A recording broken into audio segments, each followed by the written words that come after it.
Mnogi vrtlari znaju koliko štete mogu nanijeti rovci. Ovi neugledni, ali izuzetno snažni insekti žive u zemlji i hrane se korijenjem biljaka, često uništavajući mlade presadnice tik nakon sadnje. Da bi se vrt zaštitio, važno je razumjeti kako rovci žive, kako ih prepoznati i koje su najučinkovitije metode za njihovo prirodno suzbijanje. Rovac je smeđi kukac dug 4 do 5 cm sa jakim prednjim nogama prilagođenim za kopanje.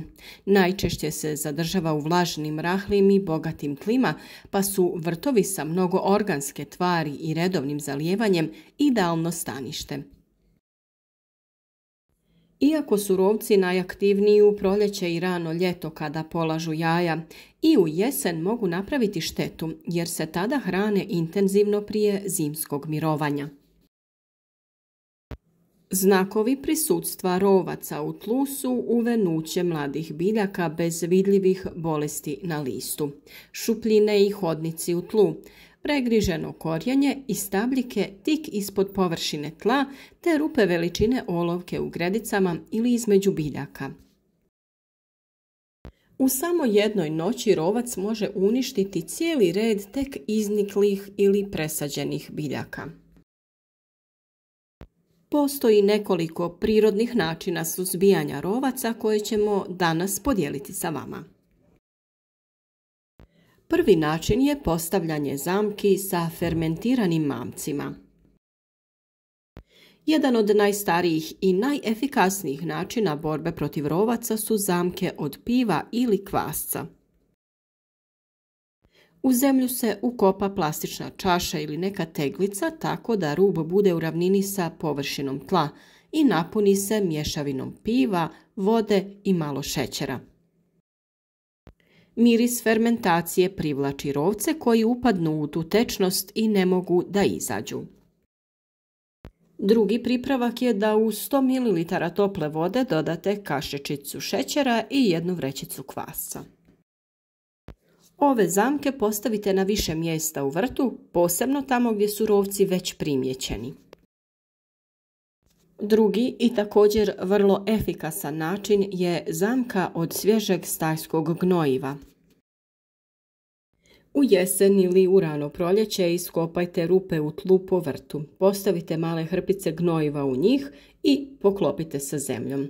I nakon nekoliko dana ih pažljivo podignite.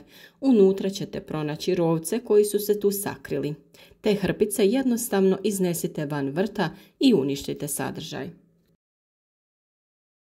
Treći način je rahljanje i sušenje tla. Naime, rovci vole vlažno i rahlo tlo, pa ako je vrt stalno previše zaliven, oni će se brzo naseliti.